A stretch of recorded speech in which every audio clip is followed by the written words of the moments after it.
Halo semuanya, perkenalkan nama saya Katarina Elisa Naben dengan NIM 2103030094, Prodi Sosiologi kelas 1C. Di sini saya akan membuat video singkat tentang kekuatan manusia untuk memenuhi tugas mingguan Sosiologi Komunikasi oleh Bapak Klasarus. Bab 1 yaitu kekuatan manusiawi. Yang pertama, rumusan masalah. Yang pertama, bagaimana argumentasi buku ini menjalin 3 pemilik kritik. Yang kedua, bagaimana kecerdasan mesin. Yang ketiga, apa yang dimaksud dengan kapitalisme. 4. Apa yang dimaksud dengan tatanan sosial. Yang kelima, mengapa kekuatan tidak manusiawi peringatan. Yang keenam, apakah otomotif memiliki fungsi idealis. Tujuannya, dalam arti ini, kita menghilangkan lantai di bawah keduanya, minimalis berupa.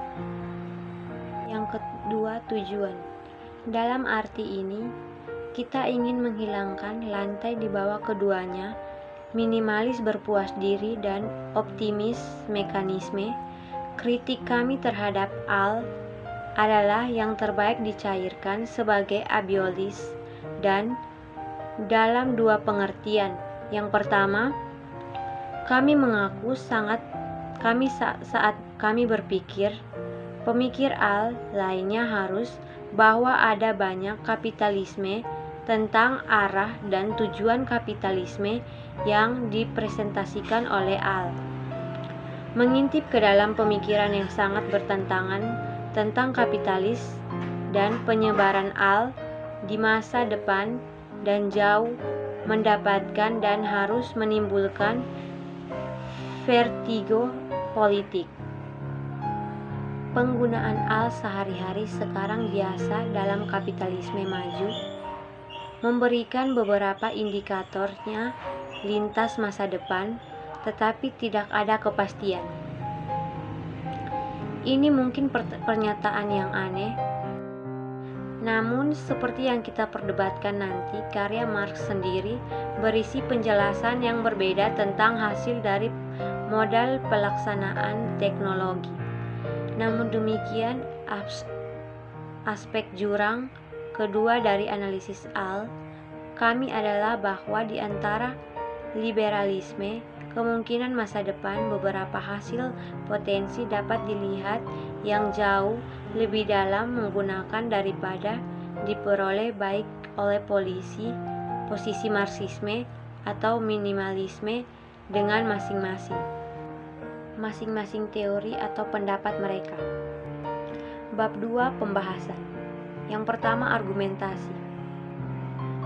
Argumen yang kami buat dalam buku ini adalah bahwa AI harus dilihat sebagai puncak dari proses ini, sesaat di mana sistem pasar memiliki kehidupan sehari-hari. AI menurut kami adalah alien kekuatan kapitalis otonom. Kami membaca AI dalam Marxisme melalui satu sama lain. AI merupakan Marx karena bukanlah proses yang netral, melainkan dinamakan dari posisi kekuasaan kelas. Namun, argumentasi utamanya bahwa bukan aktualis otomatisasi, tetapi lebih pada kemungkinannya yaitu bersenjata untuk mengkedepankan pekerjaan. B. Kerja mesin. AI bekerja dengan membangun sejumlah data dengan cepat, pengolahan berulang, dan alat yang cerdas memungkinkan perangkat lunak untuk belajar secara otomatis dari pola atau fitur dalam data. Yang ketiga, kapitalisme. Kapitalisme adalah sistem ekonomi yang diberikan kebebasan penuh pada semua orang untuk melakukan kegiatan ekonomi untuk memperoleh keuntungan. Dalam sistem ekonomi ini, setiap individu memiliki hak penuh untuk mengambil manfaat atau harta dan kekayaan sebagai alat produksi dan berusaha. Yang keempat adalah tatanan sosial. Tatanan sosial adalah sebuah konsep fundamental dalam sosiologi yang mengacu pada cara berbagai komponen masyarakat bekerja sama untuk mempertahankan status sosial, termasuk yang pertama struktur dan institusi sosial, yang kedua hubungan sosial, yang ketiga interaksi dan perilaku sosial, yang keempat fitur budaya seperti norma, kepercayaan, dan nilai.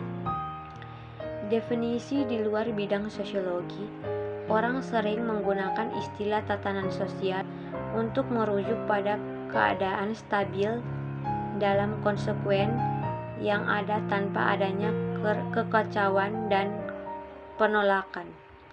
Namun, sosiolog memiliki pemahaman yang lebih kompleks tentang istilah tersebut. Di dalam lapangan ini mengacu pada organisasi yang banyak bagian masyarakat yang sering terkait. Tatanan sosial hadir ketika individu menyetujui kontrak sosial bersama yang menyatakan bahwa aturan dan hukum tertentu harus dipatuhi dan standar nilai dan norma tentu dipertahankan. Tatanan sosial dapat diamati dalam masyarakat nasional, wilayah geologis, lembaga dan organisasi, komunitas, kelompok, dan bahkan pada skala masyarakat global. Tatanan sosial dapat diamati dalam masyarakat nasional, wilayah geografis, lembaga dan organisasi komunitas, kelompok formal maupun informal. Yang kelima adalah kekuatan manusiawi.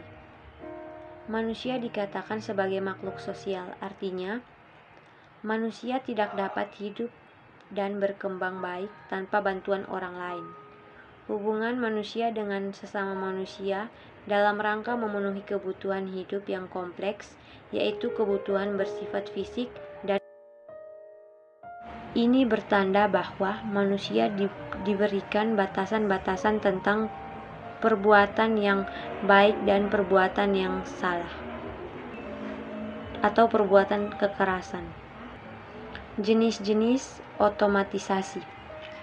Jenis-jenis otomatisasi didefinisikan. Otomatisasi adalah pengertian tenaga manusia dengan tenaga mesin yang secara otomatis melakukan dan mengatur pekerjaan sehingga tidak memerlukan lagi wawasan manusia, atau dalam industri. Menurut Kamus Besar Bahasa Indonesia KBBI, perkantoran adalah penggunaan alat elektronik untuk memberikan kemudahan komunikasi formal dan informal, terutama apabila berkaitan antara komunikasi informal dengan orang-orang di dalam dan di luar perusahaan untuk meningkatkan produktivitas.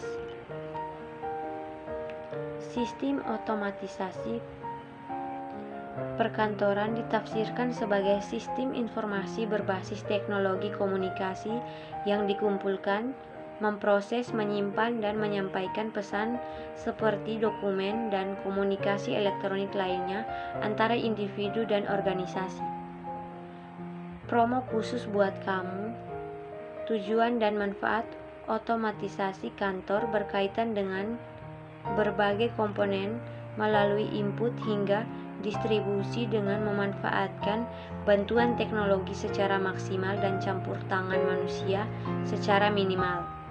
Tujuan dasar atau manfaat dari otomatisasi adalah sebagai berikut: penggabungan dan penerapan teknologi, memperbarui proses pelaksanaan pekerjaan, meningkatkan produktivitas dan efektif pekerjaan, mengurangi pengeluaran biaya jasa pekerja. Jenis-jenis otomatisasi dibagi menjadi 3, yaitu yang pertama, visit automation. Visit automation adalah suatu sistem di mana urutan memperoleh operasi ditetapkan oleh konfigura peralatan.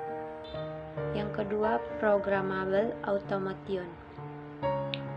Peralatan produksi dirancang dengan kemampuan untuk berubah urutan operasi dan berorganisasi. Sekian hasil presentasi makalah saya. Terima kasih.